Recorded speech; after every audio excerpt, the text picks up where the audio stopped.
Bom, voltando aqui, só pegando o gancho do que eu já tinha falado antes, eu acho interessante também comentar em pouquíssimo tempinho a questão da redução da maioridade penal. Eu acho que é um tema muito interessante de vocês lerem e estudarem, porque quando vocês entram nesse debate, vocês acabam pegando vários argumentos interessantes sobre o trato de crianças e adolescentes e como funciona o sistema socioeducativo. Mais uma vez fazendo publicidade do IBCCRIM, agora eu não me recordo direito quando que foi, mas saiu não faz muito tempo, faz alguns meses, um boletim especial do IBCCRIM só sobre a redução da maioridade penal. Se eu não me engano foi em maio do ano passado. E os boletins são periódicos que o IBCCRIM tem com seus associados e eles são restritos a só aqueles que são associados. Mas esse especificamente, ele é para todo mundo que conseguir acessar, por conta da repercussão que o tema teve. Então, dê uma olhadinha ali no site do IBCCRIM, na parte de boletins. Vocês podem até jogar no Google, IBCCRIM, boletim, redução da maioridade penal. Vocês vão ter acesso ao PDF completos, com vários artigos sobre a questão da redução da maioridade penal. E nesse boletim vocês vão ver, diferentemente das pessoas que foram chamadas no Congresso para falar, Sherazade, e turma ali que fazem um setor mediático específico, você vai ter juiz, você vai ter promotor, você tem defensor público, professores universitários de vários locais, tem pastor, tem sociólogo, tem tudo quanto é lugar. Então tem o Naline, que é o presidente que era o ex-presidente do TJ, tinha, se não me engano, o PGR, ou o ex-corregedor do Ministério Público, tem um artigo escrito por um defensor público muito bom e um outro aí que, mais ou menos, né, muito bom é o Fraceto, o outro sou eu, e depois também tem de professor, tem a da Karina Esposato, tem a da Ana Paula Mota, tem de padre, como eu falei, acho que é do padre Valdir, se eu não me engano. Enfim, você tem diversas perspectivas diferentes, de pontos de vista diferentes falando sobre o tema. Então acho que vale a pena vocês darem um pulo, é de graça, né? Vocês estão no ônibus, dá uma lidinha ali, são leituras curtas, vem jurisprudências também, e tem uma opinião consultiva da Corte Interamericana, que é exatamente sobre o assunto. Inclusive eu já preciso até apontar aqui para vocês que vale a pena a leitura. Não sei como está o estudo de vocês aí na parte de direitos humanos, mas tem que ler, pelo menos eu achava que era interessante ler tudo quanto era opinião consultiva e os casos mais importantes, né? Porque também é coisa pra caramba. Mas a opinião consultiva número 17 de 2002, ela fala sobre criança e adolescente com ênfase na parte de responsabilização socioeducativa. Opinião consultiva OC 17 de 2002, está em espanhol e inglês. Espanhol não é muito difícil, muita coisa parecida. Vale a pena dar uma olhadinha ali também. Mas como eu falei no boletim do IBCCRIM, tem um bom trecho dessa opinião consultiva, se vocês quiserem também, já cortou um caminho aí para vocês se precisarem, tá? Fica aí a dica, e aí os argumentos estão lá, depois vocês veem o que a gente acha. Que mais? Sim, eu estava comentando aqui com o pessoal que tem um doutrinador muito bacana chamado Emílio Garcia Mendes. Esse doutrinador é argentino, então eu não vou assim dizer para vocês ler, né, para ler o que ele escreve, mas é legal para vocês saberem que ele existe. É uma das pessoas que fez o anteprojeto do EF, e ele é referência na América Latina sobre infância e juventude. E ele costuma dizer que nós temos alguns problemas, nós temos dois problemas de implementação. Nós temos dois problemas que geram uma crise no ECA. Um é o problema de implementação e um problema de interpretação. Então ele fala que, em primeiro lugar, o ECA nunca foi devidamente implementado, porque nunca foi destinado verba pública suficiente para conseguir dar conta de tudo que precisa ser feito. Então a liberdade assistida eu acho que é deficitária, né? Só falando das socioeducativas. A semi-liberdade ela precisaria de um apoio melhor, também é deficitária. As unidades de internação elas poderiam ser melhores, mais adequadas, só para ficar no socioeducativo. Porque quanto que a gente não vê também do protetivo que não é atingido, né? Vagas em creche, SUS, crianças que morrem na fila da vaga de uma cirurgia. Então, muito se deve a um problema na implementação, mas também muito se deve ao problema da interpretação, que é sobre isso que a gente falou. Que é sobre todo esse problema de você ainda fazer uma releitura antiga de um diploma novo, um diploma que vem com um paradigma diferente, só que você ainda faz essa leitura com uma visão antiga por falta de interesse mesmo de que as coisas mudem e que isso acaba inviabilizando totalmente a aplicação do Estatuto. E aí levantam-se algumas vozes dizendo que nada deu certo, que precisa ser mudado, quando a lei é de 20 anos atrás, né? E se nada deu certo e tudo precisa ser mudado, quem é que fala isso? Foi o Maurício Dieter, né, na aula que ele deu para vocês de criminologia. Fala assim, me chamam de utópico. Utópicos são vocês que vivem com esse sistema falido há 200 anos e ainda acham que vai mudar alguma coisa. Não é verdade? Então assim, 20 anos é uma lei nova, é uma lei que ainda precisa ser aplicada. Tem muita crítica ainda pela sua má implementação. Então, a primeira coisa que a gente tem que fazer, as duas coisas, né, é brigar pela sua implementação e brigar pela sua interpretação conforme a Constituição. Na verdade, todas as nossas leis precisariam de uma leitura conforme a Constituição. Código Penal, Código de Processo Penal, e o nosso STF recentemente cada vez mais violador da própria Constituição, né?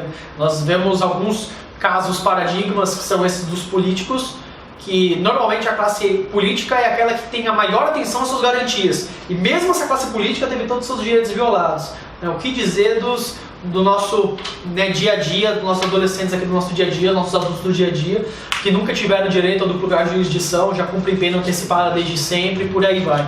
Então, se fala em respeito de direitos. Se fala muito de um moralista de que crianças, adolescentes, adultos, idosos, seja lá quem for, tem que cumprir a lei. Tem que cumprir a lei, não sei o quê.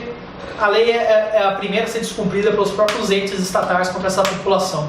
Então muitas vezes a gente fala o seguinte, que vocês viram, né, tudo que a gente abordou aqui, desde as aulas passadas até agora, que é meio como se fosse um contínuo.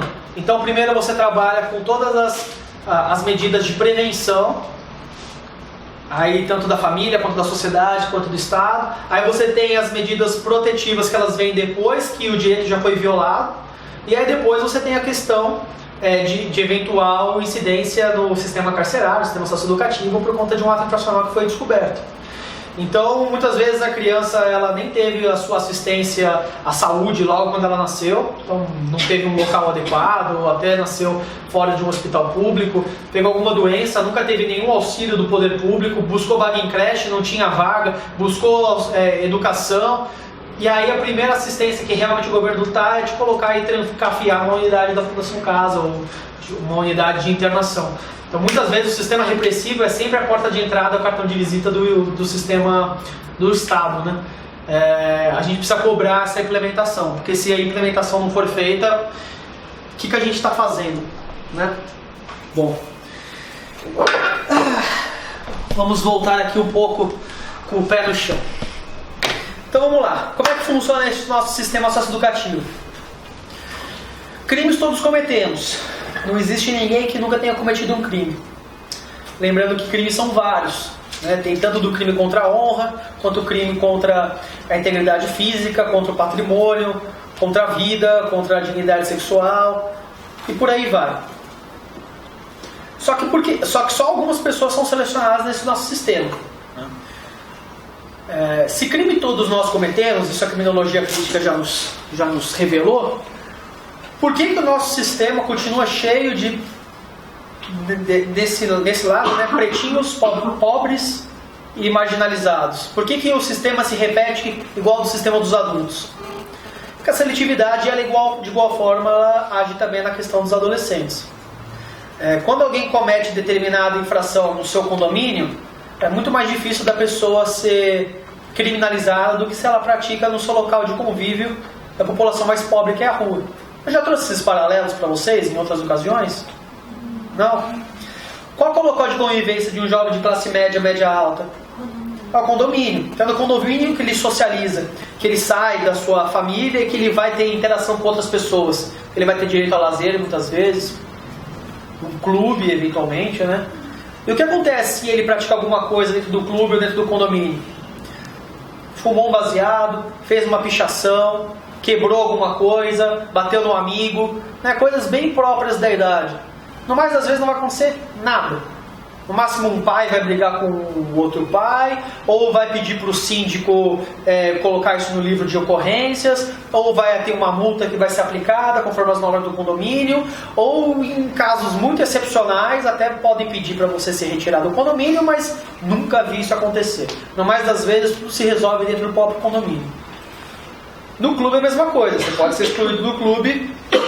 Eu nunca vi, né, ou imagino que não aconteça isso, de do próprio condomínio ou do clube chamar a polícia para pegar um sócio ou um condômino.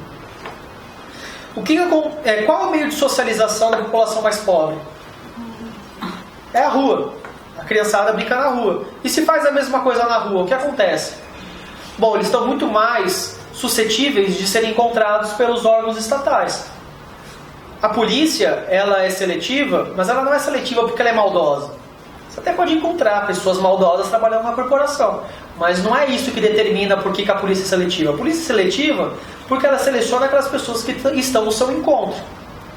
O policial não está dentro do condomínio, não está dentro de uma escola particular, mas o policial está na rua. E muitas vezes, recentemente, o policial tem entrado também nas escolas. Eu já ouvi relato de policiais que ficam nas escolas e que inclusive dizem para as crianças nas escolas que se elas não se comportarem vai acontecer isso e aquilo com elas.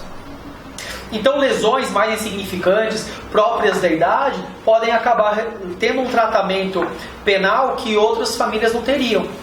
O tráfico mesmo também é uma situação muito própria, né? Se todos praticamos crimes e todos usamos drogas, quando eu falo esse todos usamos drogas, estou dizendo todas as classes sociais, por que só pobres são pegos?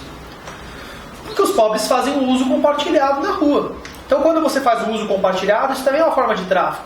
Então vamos supor, eu quero vou para uma festa, vou levar uma maconha ali para a gente fumar e eu estou trazendo para as pessoas. Isso já é tipificado no artigo 33 como tráfico. Não é simplesmente o consumo pessoal. Agora, se isso acontece no condomínio, muitas vezes ninguém nem vem a saber. Então, e na escola acontece a mesma coisa. Se acontece alguma coisa, uma violência, alguém dá um soco em alguém, deixou roxo, quebrou o braço de alguém, lesão corporal grave, mas às vezes uma suspensão, uma advertência, chamam os pais para dar uma bronca. Na escola, muitas vezes, eles levam para o Ministério Público. E isso acaba gerando um procedimento. Se a criança está acolhida num acolhimento institucional e acontece alguma coisa um pouco mais estranha, também isso aí acaba sendo reportado para o Ministério Público. E também gera procedimento. E quanto mais você vai levando as crianças e adolescentes para esse tipo de justiça formal, mais você vai mostrando para eles que esse é o lugar deles. E mais você vai criando estigmas nessa população. As crianças, elas não são julgadas em processos socioeducativos. Né? Pessoas de até 12 anos incompletos, crianças, se eventualmente algum ato infracional ocorreu, praticado por elas, registra-se boletim de ocorrência, mas depois, no máximo, é chamado o Conselho Tutelar para aplicar medidas protetivas que entenderem adequadas. Adolescentes não. Adolescentes, né, de 12 completos a 18 incompletos, eles se submetem a essa máquina que é o processo socioeducativo. O Chimizo, ele costuma falar que o processo penal é uma máquina de moer gente. E eu costumo dizer que o sistema socioeducativo é uma máquina de moer gente silenciosa, que ela tem um manto de segredo de justiça que cobre ela, que faz com que a gente não possa criticar tanto, que isso não venha tanto a debate. Então, muitos dos casos que nós temos na infância e juventude realmente é dessa população mais pobre, mais periférica, é um espelho do que a gente tem nos adultos. Só que nos adultos a situação é um pouco mais interessante, porque quando a gente fala de carreira criminosa, acho que vocês devem ter visto isso também já em criminologia, a gente está falando sobre aquela situação em que a pessoa ela foi rotulada, ela recebe o estigma, ela vai para um estabelecimento, ela sai daquele local com aquele estigma, não lhe dão oportunidades, ele vê as portas fechadas, ele começa a se portar de acordo com esse estigma, até que vem a reincidência e ele é pego de novo. Né? Muitos dos presos adultos, principalmente presos jovens, eles vêm exatamente de passagens de adolescentes no socioeducativo, por conta do tratamento que foi dado para eles quando eles eram adolescentes. Então, o fato de você institucionalizar ou não um adolescente, quanto mais cedo você institucionaliza um adolescente, mais facilmente você está determinando que esse adolescente venha a ter uma carreira criminosa no futuro. E que com isso ele seja mais suscetível de ser pego pelo sistema punitivo posteriormente. Eu quero falar com vocês nesse momento sobre as regras de Beijing.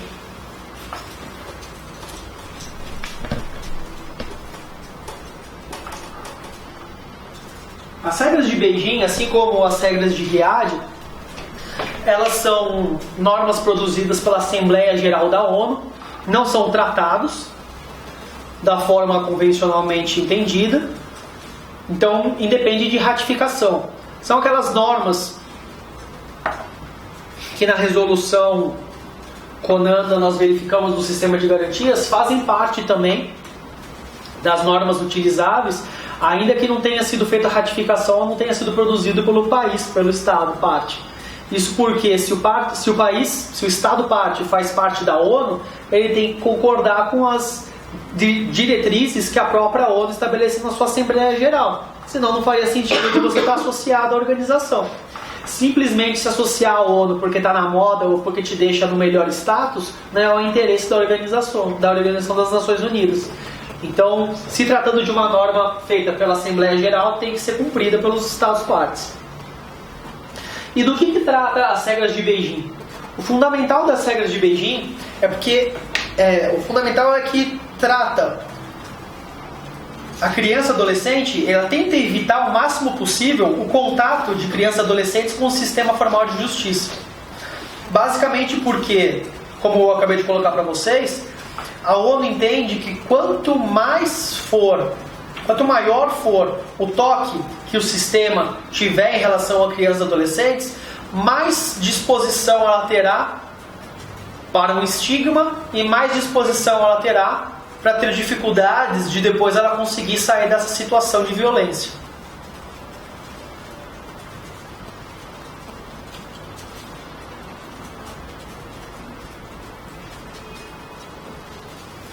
Então, as regras de Beijing estimulam que sempre que o Estado puder, Estado eu estou falando o país, né? Tanto no judiciário quanto no executivo, tanto quanto o Estado conseguir evitar que a criança venha parar no controle formal, melhor. Então, tanto quanto conseguir tirar da polícia, tirar do Ministério Público, tirar do Judiciário, melhor para que ela possa ter um desenvolvimento mais completo.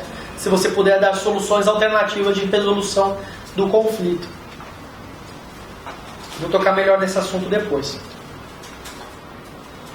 Então, muito bem. Então, nós sabemos que os adolescentes, normalmente eles são pegos na rua. Ele não vai ser pego num condomínio, ele não vai ser pego dentro de uma empresa, a menos que ele tenha tentado furtar o patrão.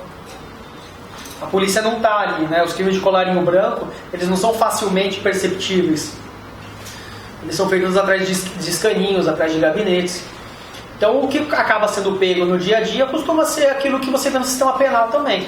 É o tráfico, é o roubo, é o furto, é a receptação, é o posse para consumo pessoal, direção sem habilitação. E aí o que acontece com esse adolescente que é visualizado nessa conduta? Existem duas formas do adolescente ele ser apreendido, de ele cair no processo criminal. O primeiro é de eventualmente haver uma ordem judicial que determine a sua apreensão. E o segundo é na existência de flagrante delito. Não muda muito para o adulto, né? Na prisão você pode prender alguém em flagrante ou então com ordem judicial. Vocês vão perceber que muitas coisas do processo penal você pode aplicar aos adolescentes justamente porque eles merecem uma proteção maior ou igual.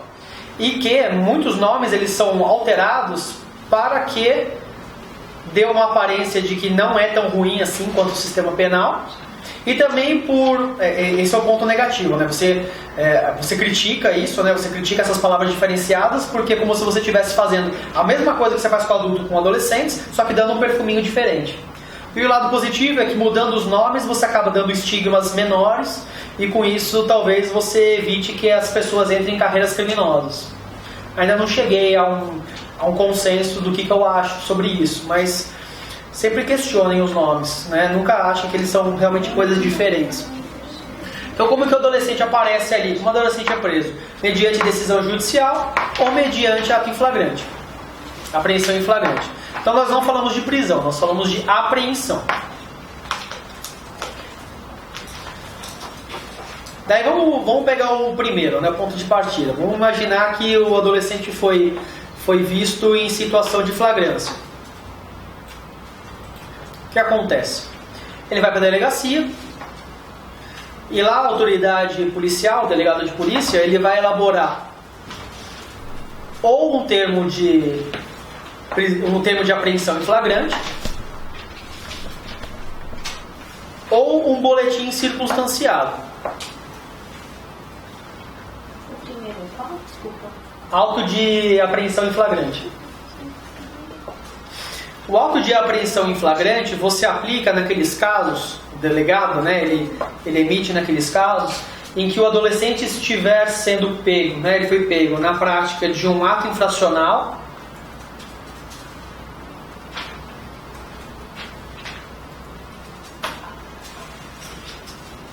que tenha sido praticado com violência ou grave ameaça à pessoa, ou quando as circunstâncias disserem que isso pode ser melhor para a ordem pública ou para ele mesmo, para a segurança pessoal do adolescente. Isso está tudo no ECA, tá, gente? Depois vocês batem o olho lá e vêm.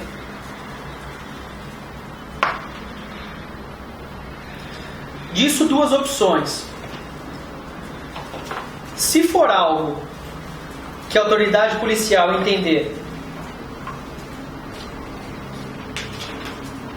que não é de violência ou grave ameaça à pessoa, se não é algo que tem que deixar o adolescente internado, e vier algum pai ou algum responsável, o delegado emite naquele momento o termo de entrega ao responsável e entrega o adolescente ao pai ou responsável.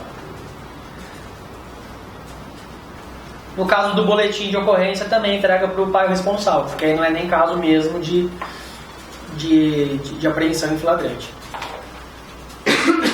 Se a autoridade policial ela decide entregar o adolescente para os pais, o pai responsável assina o termo e ele é obrigado a comparecer no Ministério Público no mesmo dia ou no dia útil imediatamente seguinte, e cópia do expediente encaminhado ao Ministério Público, para que ele tenha controle.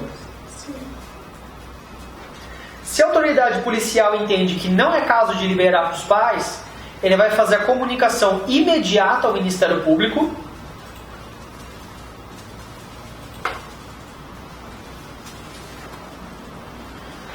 para que o Ministério Público proceda com a oitiva informal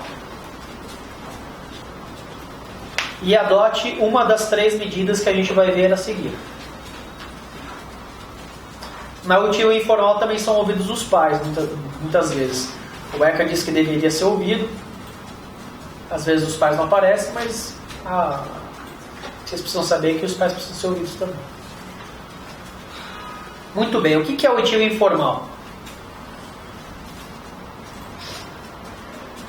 A oitiva informal é o seguinte: então o adolescente ele acabou de ser apreendido, ou então ele foi entregue para os pais, e a primeira pessoa com quem ele vai conversar é o promotor de justiça. Não é com o juiz, não é com o advogado, não é com o defensor público. É com o promotor de justiça, aquele que vai acusá-lo. É isso que o nosso ECA super garantista, só que não prevê. E por que isso? Então nós temos a oitiva informal. Com essa oitiva informal, o Ministério Público ele vai ter elementos para tomar uma das 3 decisões a seguir. A primeira é oferecer representação. Representação é o nome cheiroso que eles dão para denúncia. Tá? Por quê? Porque segundo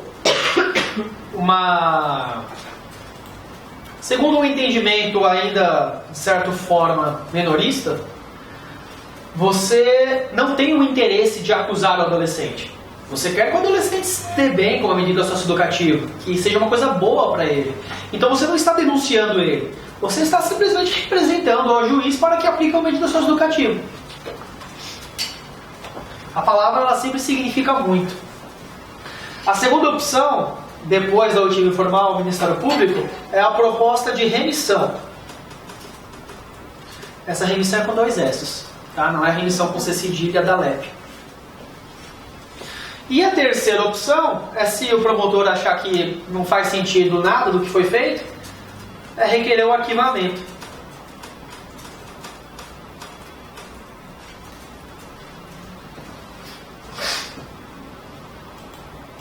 Então, qual seria a lógica dessa oitiva informal? O autor da ação, que é o Ministério Público, não tem o interesse em acusar o adolescente. Ele tem o interesse no melhor interesse do adolescente, que pode ser a aplicação de uma medida ou não. Então, o adolescente conversa primeiro com o promotor de justiça. Afinal das contas, a defesa só atrapalha nesse momento.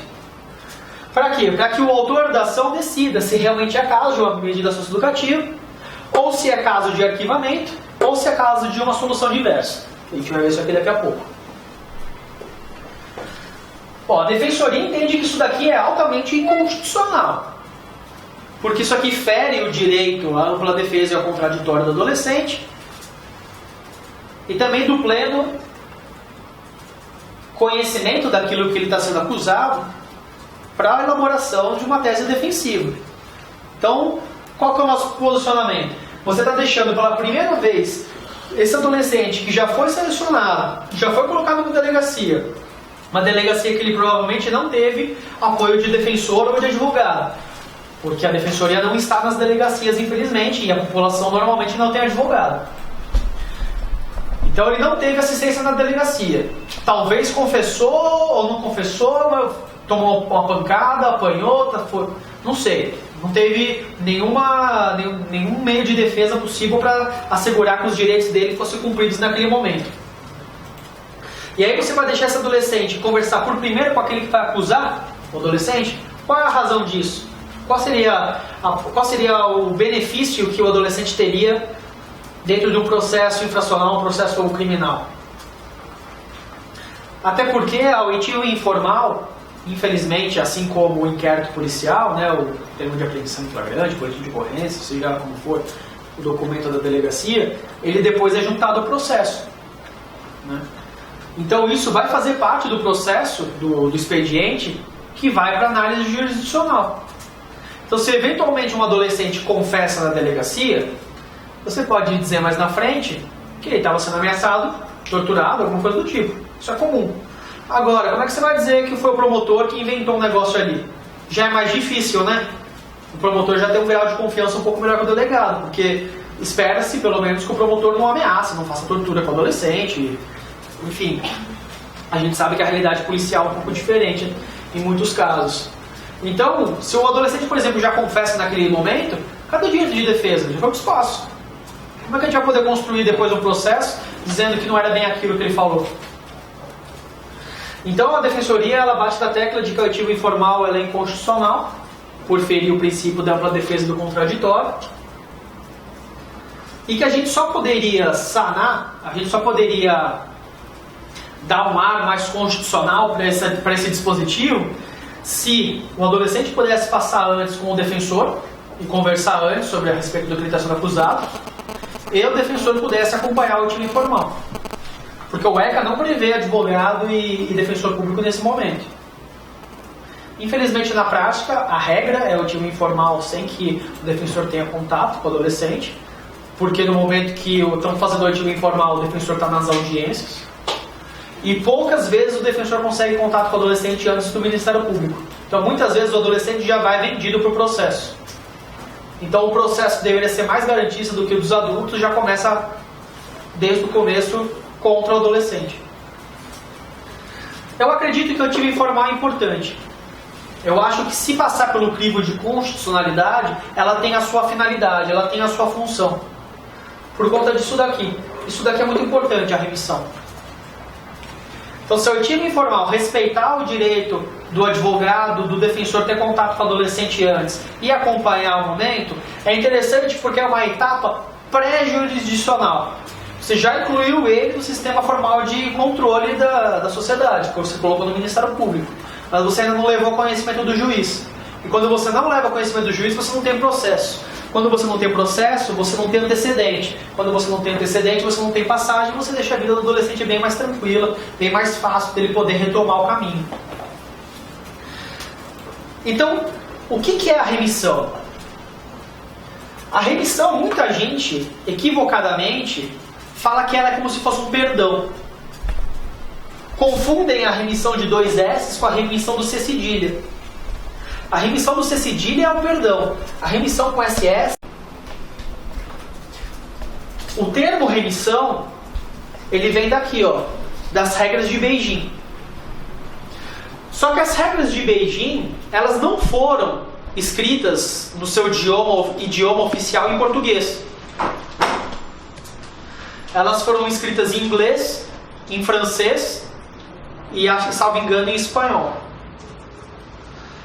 Em inglês, eu acho que não foi nem escrito em espanhol, acho que o espanhol que tentou traduzir, traduziu errado.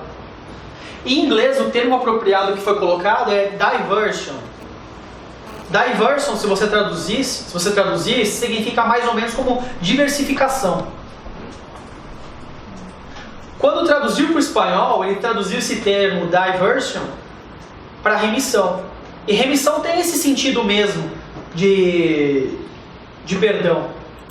Só que o termo diversificação não tem nada a ver com perdão. O termo diversificação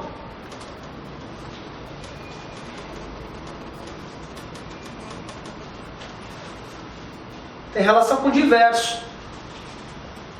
Então, quando nas regras de Beijing a ONU trouxe a diversion, o plano deles era dar uma saída diversificada para o adolescente que não a introdução dele no sistema formal de justiça. Tanto que a remissão é exatamente isso. É uma forma alternativa de solução do conflito.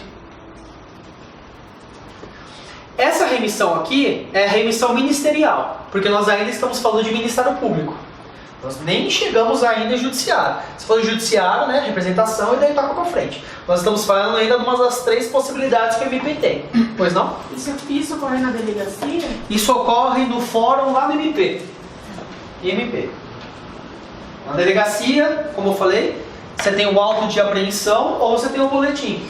Isso é encaminhado para o MP, ou encaminhado, e também encaminhado para a parte, se ela foi liberada, para ela comparecer no mesmo dia do MP ou no dia seguinte útil. E aí, nessa conversa do MP, oitiva informal. Na oitiva informal, o MP vai ter contato com o adolescente. Vai perguntar o que aconteceu com o adolescente. Conta a sua versão. Aí vai contar a versão. Depois de ouvir a versão, o MP vai escolher qual das 3 que ele vai optar. Tem que escolher uma das 3. Não tem indício nenhum. Arquivo. Olha, até tem indício, mas eu vou dar uma solução diversificada. Olha, tem indício e eu não vou dar essa solução diversificada, por motivo X, Y, Z.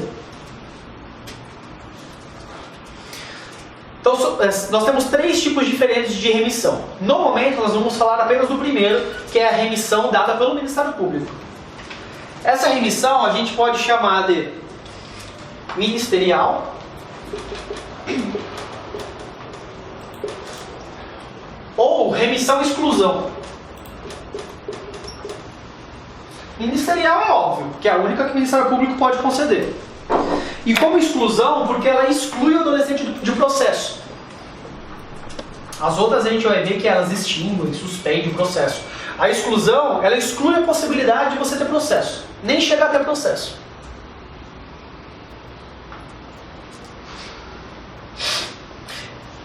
Então, diferentemente do arquivamento, na remissão você até tem indícios de autoria e de materialidade. Mas você entende que ao invés de representar, você pode dar essa remissão.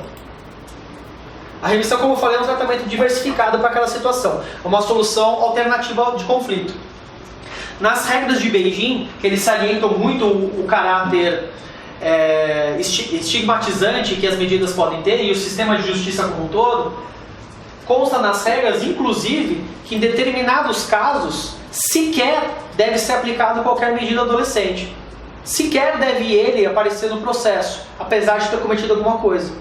Pois, se ele se insere já socialmente na sociedade, o processo só vai ter uma finalidade: dessocializar o adolescente. Então vamos lá, vamos trabalhar na lógica do processo socioeducativo. Não vamos mais falar de mundo real, vamos falar da lógica do que vendem pra gente. A gente tem que trabalhar por enquanto nisso aí também. Então falo que o sistema é socioeducativo. Ele serve para tornar você uma pessoa que possa conviver melhor em sociedade.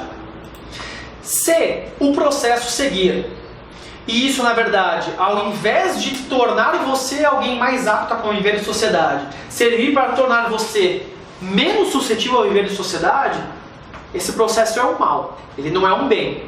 Então ele é desnecessário. Então se um processo ele é desnecessário, é muito mais interessante que você não tenha o processamento desse adolescente, que você simplesmente mande ele de volta para casa com alguma recomendação, do que efetivamente coloque ele nessa máquina de justiça para ele ser carimbado com estigma e depois ele voltar para a escola, ser chamado de LA, de PSC, coisas do tipo. Mas nem só de ausência de atuação vive também a remissão. A gente vai ver isso aqui mais pra frente. As regras de Beijing também dizem que não é só para casos tranquilos que você pode aplicar remissão. O dia a dia forense mostra que muitos casos em que são dados remissão ministerial são crimes mais de bagatela.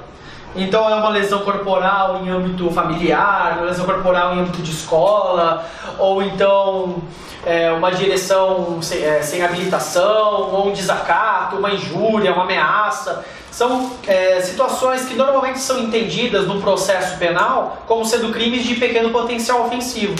Normalmente, principalmente em comarcas do interior, e é onde eu trabalho não se diferencia disso, esse tipo de crimes menores, né, essas infrações de pequeno potencial ofensivo, acabam tudo na remissão, nem chegam a ter processo. Mas as regras de Beijing dizem que nem só para casos simples isso daí deve ser aplicado, mas também para casos que a princípio sejam tidos como mais graves. Um roubo, por exemplo, ele é algo tido como mais grave. Só que se no caso em concreto, por exemplo, isso é exemplo dado pelo comentário que é feito, o comentário oficial nas regras de Beijing. Se, por exemplo, você tiver um roubo onde se fica provado que o adolescente praticou sob influência de um adulto, que a participação dele foi de pequena monta, que ele estuda, que ele trabalha e que não teve maiores repercussões depois, por exemplo, você poderia também aplicar remissão. A remissão não é simplesmente para casos pequenos, mas é para casos que você poderia dar um tratamento diferenciado do que levar ele para um processo e que isso faria melhor para o adolescente do que efetivamente jogar ele no sistema.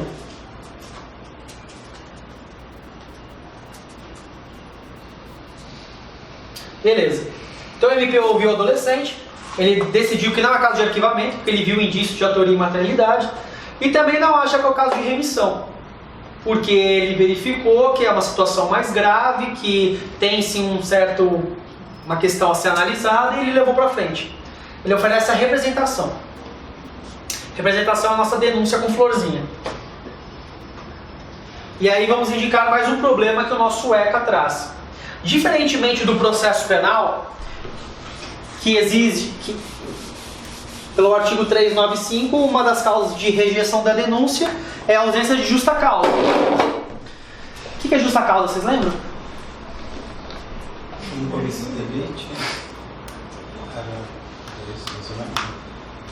A justa causa são indícios de autoria e prova de materialidade.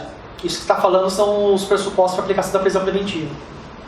Então, justa causa são indícios de autoria e prova de materialidade. Indícios de autoria. Olha, eu peguei ele próximo ali do local. Olha, a testemunha está dizendo que foi ele. Não passou pelo contraditório, né? Prova de materialidade. Isso não é muito errado porque não tem prova produzida em juízo, né? Mas qual que seria uma prova de materialidade? Olha, eu tenho aqui o laudo. O laudo está dizendo que isso aqui é maconha. Olha, eu tenho um laudo aqui. Lesão corporal grave. Eu tenho um laudo necrópsia. Você tem a prova de que efetivamente alguém está machucado. O ECA ele dispensa a prova de materialidade. O ECA ele fala tão apenas que você precisa ter indícios de autoria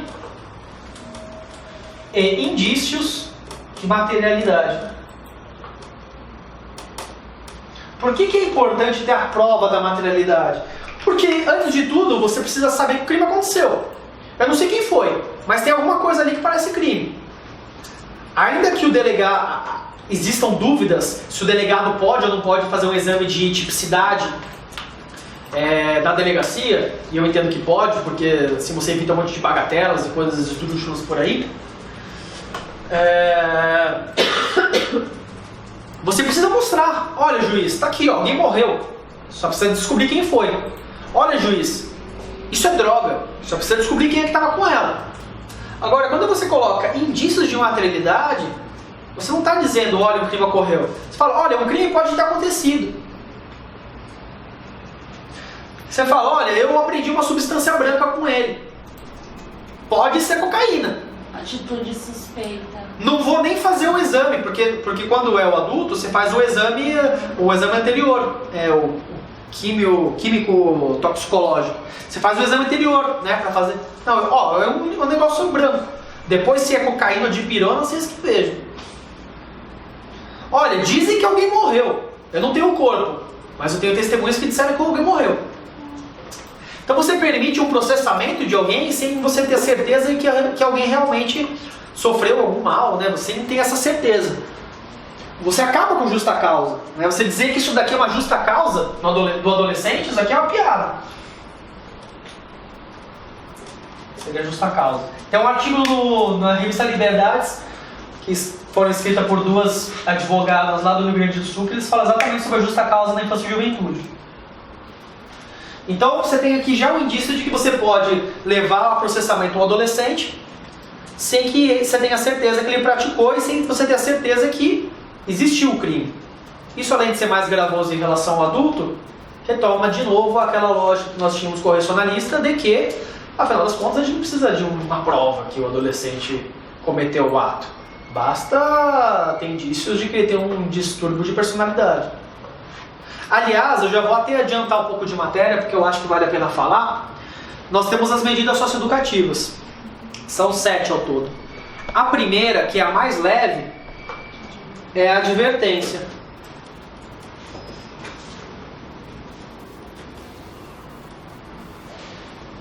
Para a aplicação da advertência, você não precisa de prova de autoria.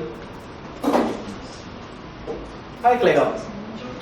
Você precisa da prova da materialidade, mas você não precisa da prova de autoria. Mas essa prova da materialidade não é igual àquela. Aqui é indício. É, mas aí.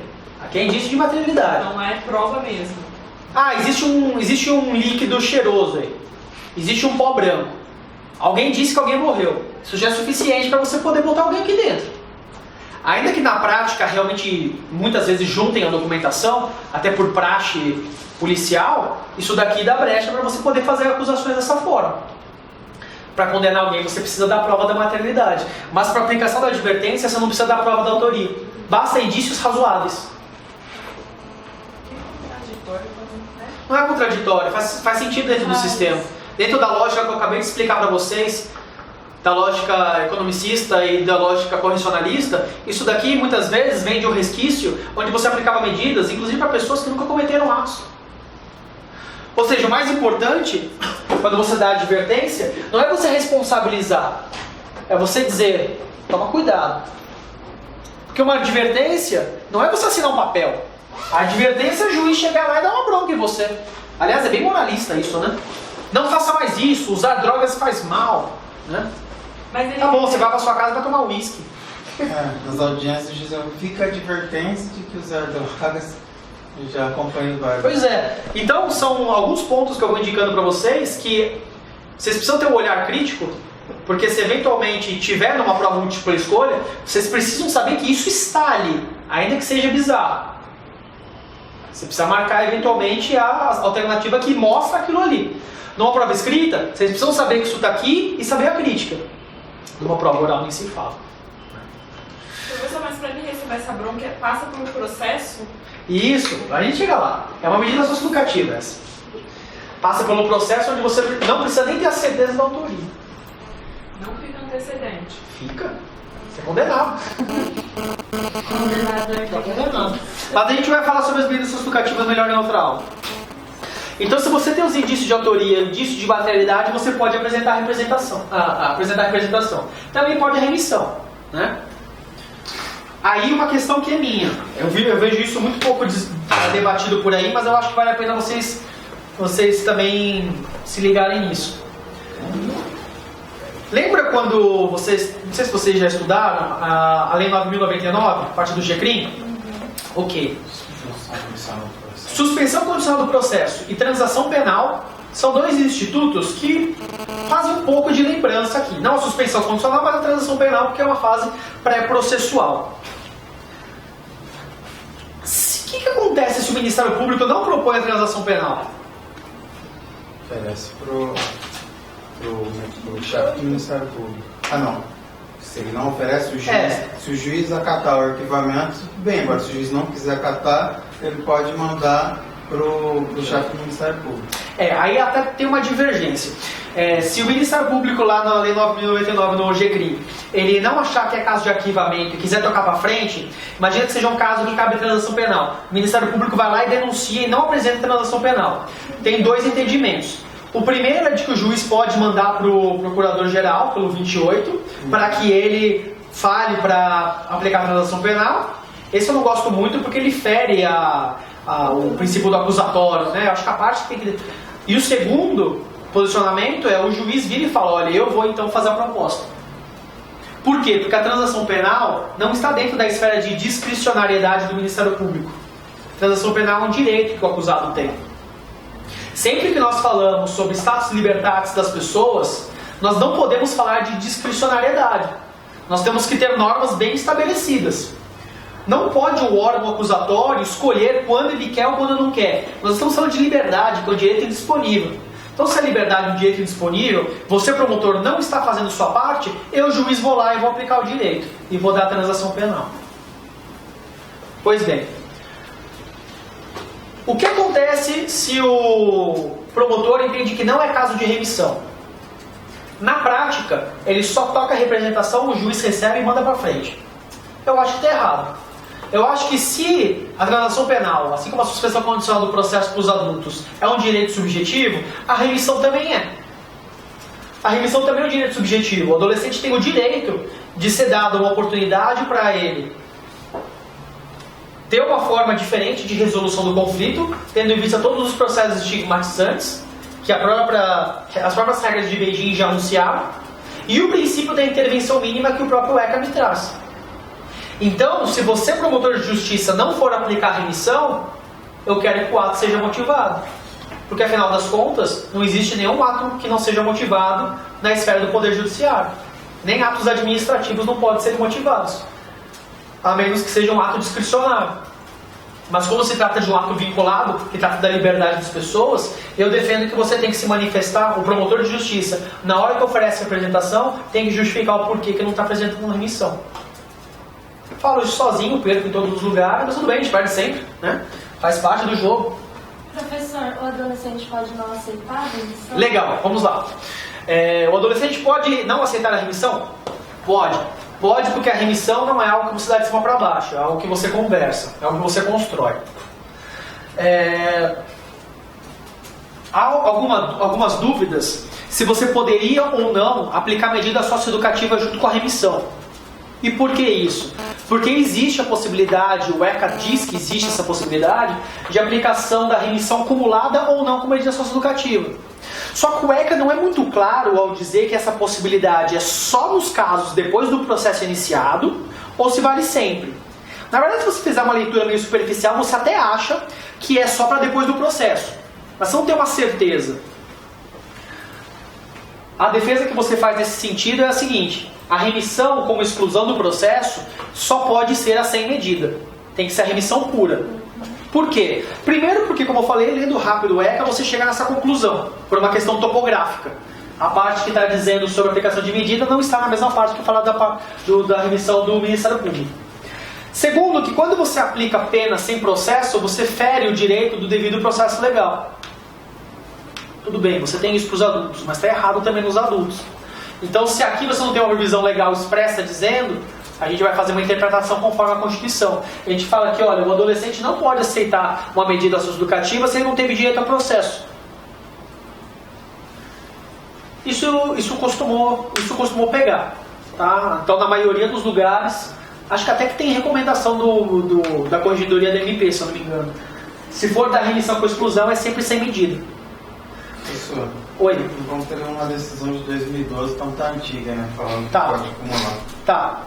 Você está falando da exclusão, né? Do MP. Não, tá falando isso, tá falando remissão acumulada com medida socioeducativa e liberdade de assistir, possibilidade. Então, mas qual remissão é essa? É a processual ou a pré-processual? Isso é Porque tem a diferença, a gente está falando só da pré-processual por enquanto, que é a ministerial, tá bom? A outra também é escrita com 2 S? Tudo, sempre com 2 S. Só que não foi esse ponto que pegou para o Ministério Público. Não é porque acha que pena sem processo não pode. É pela consequência. Então como é que estava acontecendo? O que acontece no processo criminal no GCRIM quando o adulto ele não cumpre a transação penal? Qual é a medida adequada? Como é que os tribunais vêm entendendo quando um adulto ele faz uma transação penal, mas ele não cumpre? Hã? Ele manda de volta o processo e segue o processo. Só que olha só, olha que coisa doida. Você fez a transação, ok? Então é você, Ministério Público, que está dispondo do poder de punir, né? Você fez um acordo, você negociou. Esse acordo foi homologado pelo Judiciário. Não houve recurso. Se homologou, se transitou em julgado, como que você vai levar esse caso de novo a julgamento? Porque a transação é diferente da suspensão, que é isso É. que você fala em E o princípio da proibição de ser processado 2 vezes pelo mesmo fato, né, vizinho? Eu não sabia disso. O Judiciário tem feito vistas grossas para os adultos em relação a isso. Mas para os adolescentes, a gente não tem feito esse tipo de vistas grossas.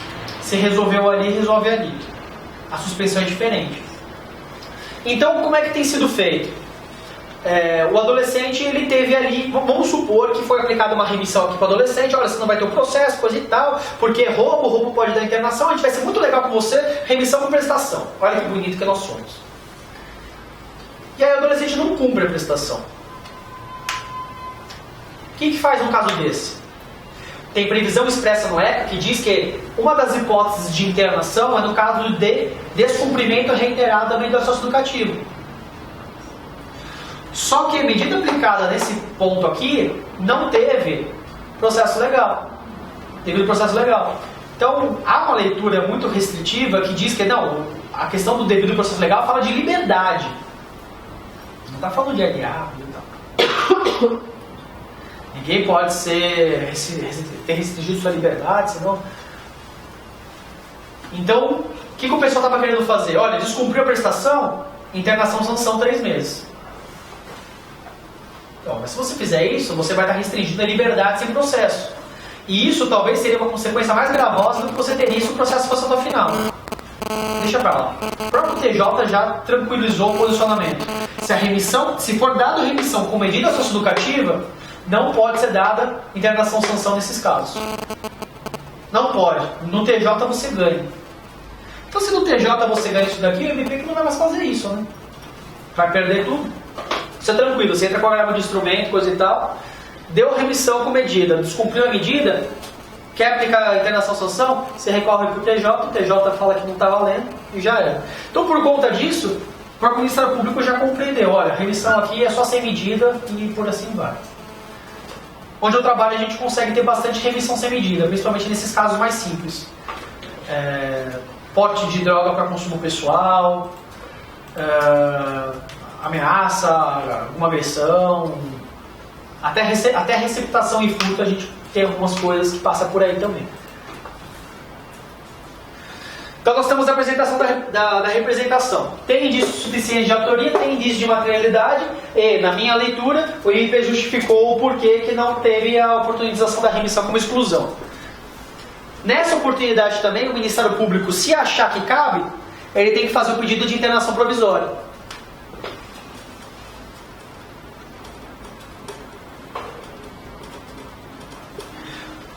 Por quê? Porque assim como no processo penal, a prisão em flagrante, a apreensão em flagrante não tem o condão de deixar a pessoa presa até o final do processo. Você precisa de uma decisão jurisdicional. Para você poder manter alguém preso cautelarmente, você precisa de uma decisão jurisdicional. Tem gente que entende que a prisão em flagrante é uma prisão pré-processual, né, ou uma prisão pré-cautelar. Enfim, não precisa entrar nesses detalhes. Nunca ninguém vai perguntar para vocês uma prova de infância. O importante é saber que, se o Ministério Público não pediu internação provisória da representação, perdeu a oportunidade de pedir, a menos que surjam fatos novos, que que modifiquem o estado de como estava quando o Ministério Público entrou. O juiz pode ou não pode decretar a internação provisória do adolescente sem pedido do Ministério Público? Pela letra filha do ECA, pode. O juiz pode aplicar a internação provisória mesmo sem pedido. Mas assim, de novo, nós temos que sempre fazer uma releitura do ECA à luz da Constituição e ao princípio do acusatório. Então, se nós temos partes bem estabelecidas e o juiz imparcial, o juiz nunca vai poder aplicar uma internação provisória ou uma prisão preventiva sem pedido do Ministério Público. Da mesma forma, muito juiz no processo criminal acaba aplicando prisão preventiva em adultos sem pedido do Ministério Público, né, em casos que acho que o Ministério Público for muito leniente. Mas são hipóteses que a gente tem que combater. Porque se nós estamos num processo com contraditório, com oportunidades iguais, cabe à parte acusatória se desincumbir dos ônus de provar aquilo que alegou e também fazer os pedidos na hora que é cabível. Se não fez, o juiz tem que ser imparcial. Se o juiz decretar uma internação provisória em caso que não foi pedido, o juiz já está mostrando sua tendência contra o adolescente naquele momento. Então, sempre que o Ministério Público pedir, se não pedir, não pode. Muito bem. E essa internação provisória, como é que funciona? Ela vale para todo sempre, que nem a dos adultos, coisa e tal? Não. Essa internação provisória, finalmente a gente tem alguma coisa mais interessante aí do que o processo dos adultos. Se bem que a remissão também é uma possibilidade bacana, porque isso não dá nem antecedente. A internação provisória, ela tem o prazo máximo de 45 dias. Nenhum adolescente pode permanecer em internação provisória mais do que 45 dias. Mas nenhum adolescente pode permanecer custodiado cautelarmente por mais de 45 dias. O que isso traz de diferença? Traz de diferença que os 45 dias não engloba só a internação provisória, mas o período que ele permaneceu também apreendido por conta da apreensão em flagrante. Então o menino foi pego. A partir do momento que ele foi colocado sob custódia, já está contando o prazo dos 45 dias. Esse prazo costuma ser cumprido pelo judiciário, desde que a defesa não dê causa para ele. O que é um absurdo, né? Porque se a defesa, por eventualmente, pedir uma prova mais interessante, que acha que é importante pela ampla defesa e contraditório, nunca o exercício de um direito pode cercear outro. Mas enfim, nosso judiciário entende que se a defesa deu causa, então aí poderia extrapolar um pouquinho. Essa custódia é quando conta o período que ele ficou também lá na delegacia, é? Isso, desde o momento que ele foi pego, desde o momento que ele está sob custódia do Estado. Então, por exemplo, a polícia botou ele no carro, ficou dando umas voltas ali até da meia-noite, já contou no dia anterior. Esse prazo costuma ser respeitado. Os processos na vara da infância, eles são céleres, eles costumam ser rápidos.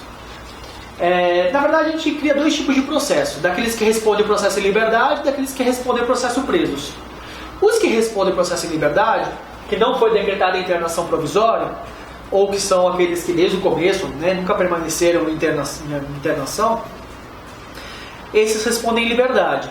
E por conta disso, até para aliviar a pauta, os juízes costumam jogar as audiências mais para frente. Então esses não têm necessidade de encerrar em 45 dias, porque afinal das contas o adolescente não está internado. Nos casos em que o adolescente está internado provisoriamente, costuma-se sentenciar em até 45 dias. O problema é que depois, para encerrar o processo, passa muito mais do que isso. Até todo mundo fecha os olhos e finge que já acabou o processo. Então o adolescente internado provisoriamente fica lá até 45 dias. Muito bem. Quando que o juiz vai decidir se ele decreta a internação provisória ou não? Na audiência de apresentação. Em regra. A audiência de apresentação, ela tem que acontecer o mais rápido possível. E essa era uma das vantagens do processo socioeducativo em relação ao processo dos adultos. Porque o adolescente, nos mais das vezes, ele era ouvido no dia seguinte, em muitos lugares. O que permitia que você pudesse dizer que ele tinha, de certa forma, uma audiência de custódia. Então, desde 90, nós já tínhamos audiência de custódia para os adolescentes, enquanto para os adultos só veio aqui em São Paulo recentemente. O problema é que nem todos os juízes eles fazem audiência de apresentação no dia seguinte.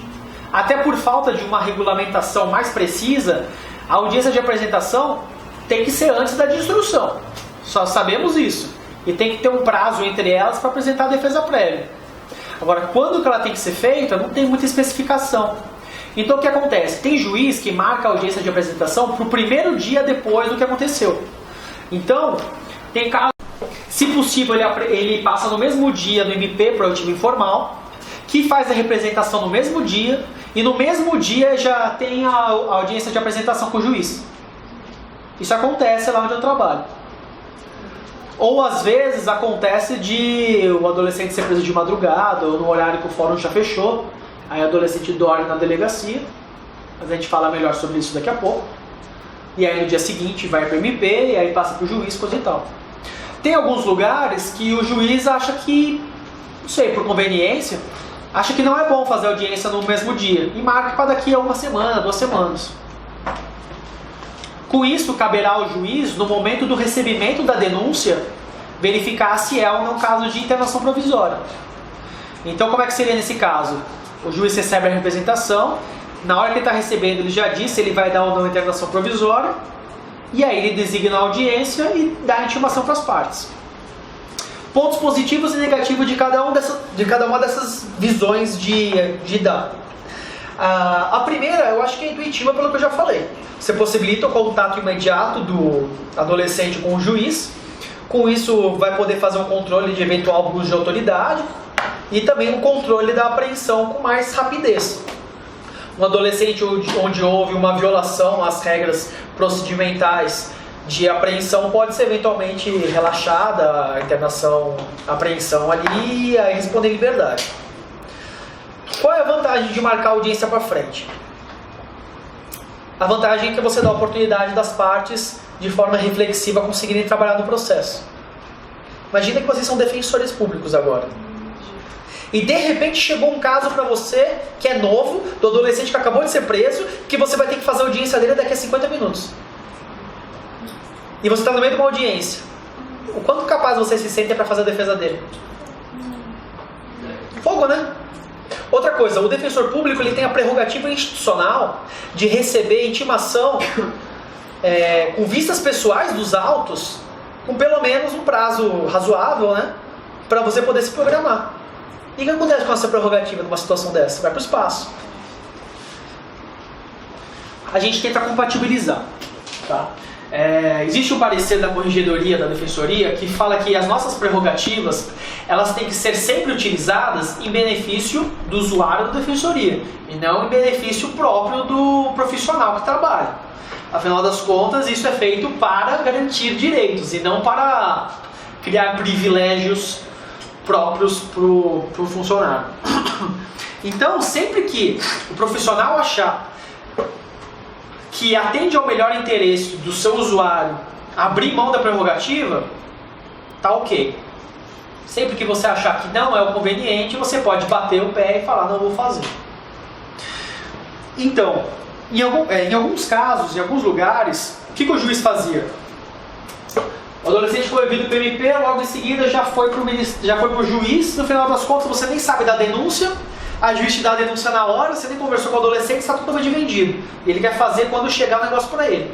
Isso é um absurdo, você não teve nem condição de conversar com o adolescente, para poder saber que perguntas que você pode fazer, não conseguiu conversar com os pais, para poder juntar documentação, não conseguiu fazer nada. Você vai simplesmente ser um boneco de posto ali, né, fingindo que está fazendo alguma coisa, não está fazendo nada. E também é meio complicado você esperar passar 10 dias para poder dar audiência, porque ainda que você não pode se sentir... Ainda que não é culpa do defensor se eventualmente ele permanecer preso até lá, porque afinal das contas, como eu falei, a juíza que faz o controle do pedido de internação provisória quando ele recebe a denúncia, mas você está perdendo a oportunidade de eventualmente ver uma marca, de mostrar, de falar sobre uma violência policial, que é o mais bacana da audiência de custódia. Então a gente tenta fazer um meio termo, né? A solução onde pelo menos se chegou em Santo André é que cabe ao cartório do juiz, lá do judiciário, sempre me mandar informações sobre os adolescentes que aportaram ali no fórum para a rotiva informal até 1h da tarde. Então se apareceu até 1h da tarde, até umas 2h30, 3h eu já tenho como pegar o número do processo e as audiências vão começar às 4h. É apertado o tempo, mas pelo menos eu tenho a oportunidade de pegar o processo, jogar na internet, ver do que se trata e conseguir fazer um mínimo de atenção ali para a pessoa. Conversar com ela e fazer isso daí. Nos dias que não tem audiência, não precisaria nem ir para o fórum, né? Se até tal data não chegou, faz a oitiva no primeiro dia útil subsequente. Essa é a norma da corregedoria. Então assim, tem pontos positivos e pontos negativos. Eu acho que tem que fazer no mesmo dia. Eu acho que é melhor para o adolescente, você já resolve o negócio muitas vezes ali mesmo. Muito bem. Daí o que acontece? Aí o juiz vai lá, vamos supor que teve audiência de apresentação logo no mesmo dia, tá tudo indo muito rapidinho ali, coisa e tal. E aí o juiz decreta a internação provisória. O que tem que acontecer nesse momento? O juiz expede um ofício para que o responsável pelas unidades de internação, no caso de São Paulo, a Fundação Casa, disponibilize uma vaga para que esse adolescente fique ali cumprindo a internação provisória dele. Internação provisória é diferente de internação definitiva, que é diferente de internação sanção. Cada um dos três é um programa diferente. Então, internação provisória não se mistura com internação definitiva. O projeto é diferente. Internação definitiva, você tem projeto pedagógico, que afinal das contas o juiz diz que você tem déficit socioeducativo. Você tem algo a ser sanado. Internação provisória, você está sendo segregado, cautelarmente. Que estão dizendo que tem algum problema se você ficar em liberdade.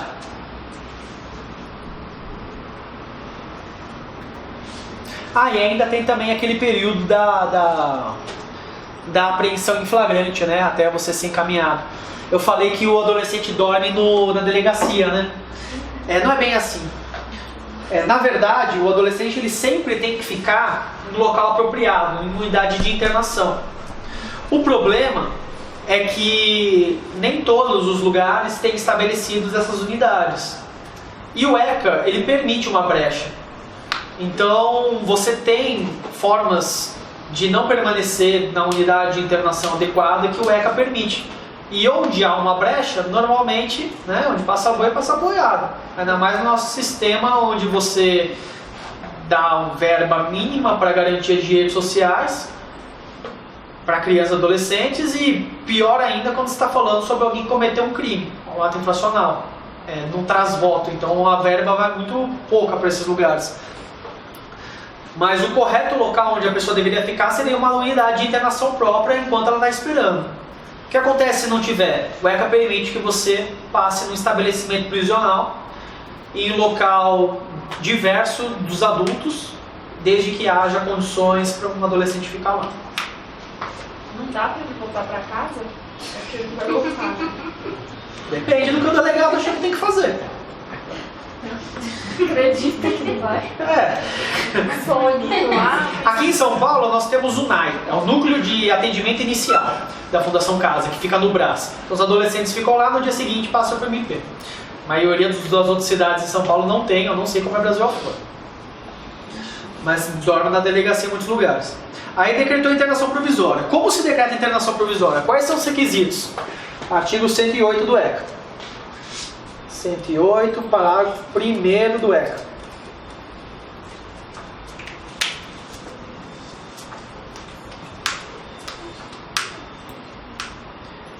O ECA é super lacônico quando ele fala nos casos que você pode aplicar isso daqui. É super aberto, né? Quando você pode aplicar a internação provisória? Quando houver necessidade imperiosa da medida. Beleza. O que é a necessidade imperiosa da medida? Para um juiz que se sente um médico social, pode ser qualquer coisa. Então, se o adolescente faz uso de drogas, uso de entorpecente, ele vai dizer que é imperioso tirar o adolescente desse meio, como vocês viram o acórdão que eu mostrei para vocês. Como tem que ser a leitura garantista, a leitura sobre o crivo, o crivo constitucional? Bom, infância e juventude tem que ter sempre tratamento ou igual ou melhor do que o adulto, correto? Beleza. Então, primeira coisa, ponto de partida que a gente tem que ter. Artigo 313 com 312 do CPP. É o ponto de partida. Quando cabe internação provisória com o adulto? Quando você conjuga esses dois artigos. Né? São os pressupostos de admissibilidade e os requisitos de admissibilidade. Então, pena superior a 4 anos, violência doméstica, reincidência dolosa. E aqui, quando há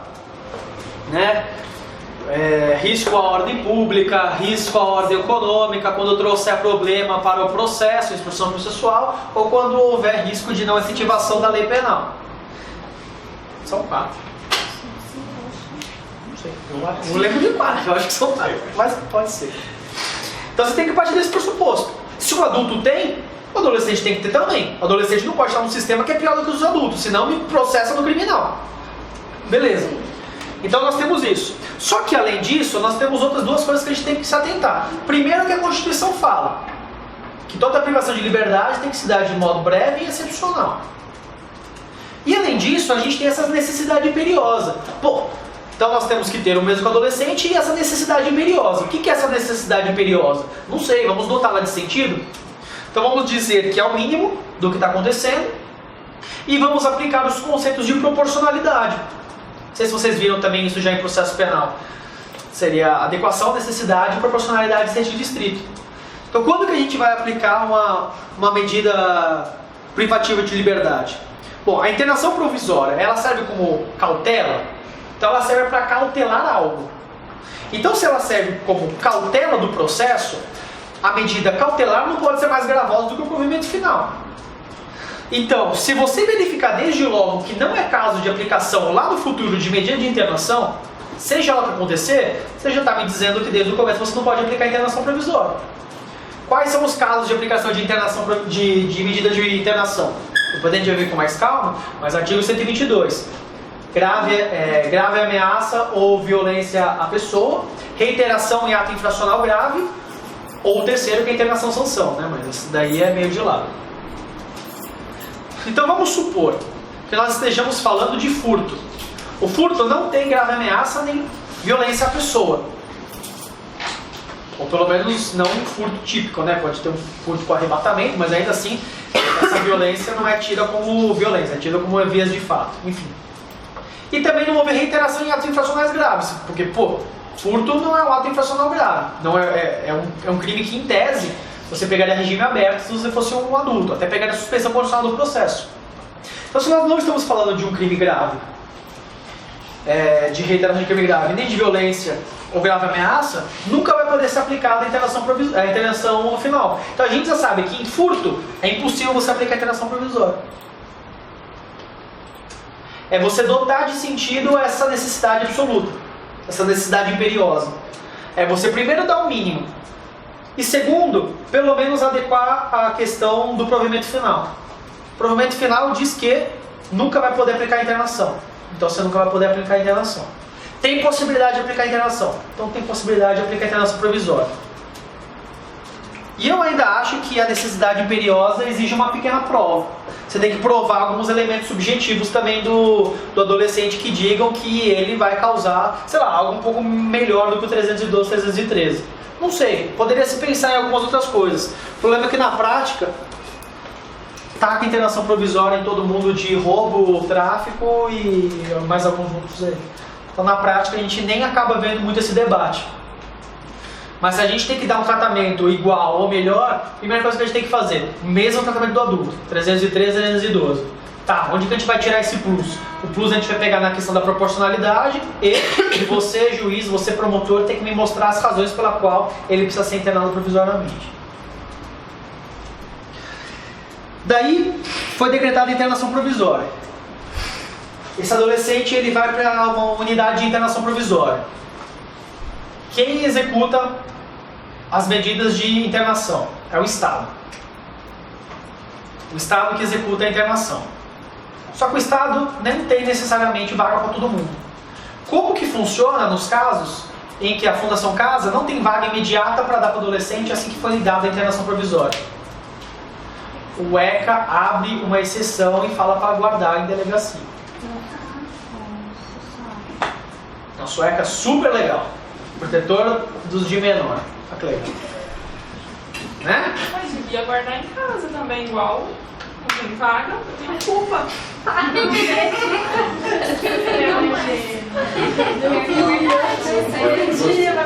Então o ideal é, o adolescente vai aguardar direto na internação provisória. O que acontece se não tiver vaga na internação provisória?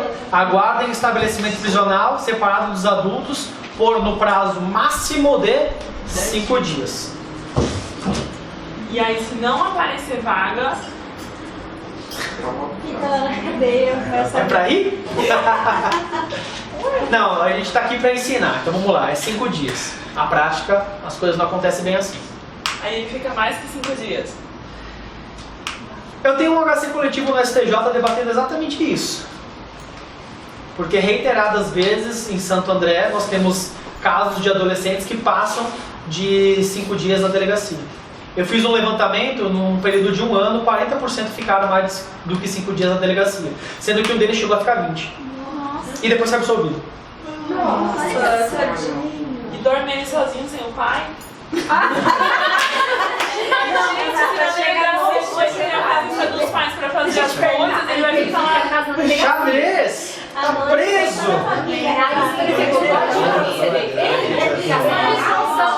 Unidade prisional. Tanto faz o dia. Desde que seja separado dos alunos. Então normalmente se entende por delegacia de polícia. Em Santo André, segunda delegacia de polícia, tem um lugar separado lá pra eles, que é uma porcaria. Eu trago as fotos pra vocês, aí só por curiosidade, pra darem uma olhada. Sei o que vocês acham também. Se jogar lá, Fundação Casa Santo André, internação, vocês encontram lá no site Justificando, que eu publiquei um negócio lá, vocês vão ver, tem as fotos lá, é uma situação bem degradante. Aguarda por 5 dias lá. Extrapolou o prazo de 5 dias, o que acontece? No 6º dia, o adolescente tem que chispar e ir para casa. É o que o ECA fala. O ECA fala que no excesso de prazo, isso é muito legal, porque diferentemente do processo penal, que não bota prazo em nada, o ECA coloca. Então você sabe quando é o excesso de prazo. O excesso de prazo é no 6º dia. Então no 6º dia, chutou e vai embora. Em Mauá, eles respeitam direitinho. Então no 6º dia, tá chutando e tá respondendo em casa. Não importa o que é. Em Santo André não. Em Santo André passou de 6º dia, cobra a Fundação Casa, cobra. Aí depois que ficou 10 dias, não, tudo bem, vai, vamos soltar aí. Aí solta um ou outro, assim, pra dar um ar de legalidade. Mas em regra, os adolescentes ficam esperando até a Fundação Casa abrir vaga, demora uns 8 dias, alguma coisa assim, 6, 7, 8 dias. Aí cabe a HC, né? Porque a sistemática do socioeducativo é a mesma do CPC. Então cabe ou HC ou agravo de instrumento, tanto faz. A liminar do agravo de instrumento sai ao mesmo tempo que a liminar do HC. Aí você entra. É incrível como a vaga em creche você consegue entrar com um agravo de instrumento e eles te dão no dia seguinte ou depois de 2 dias.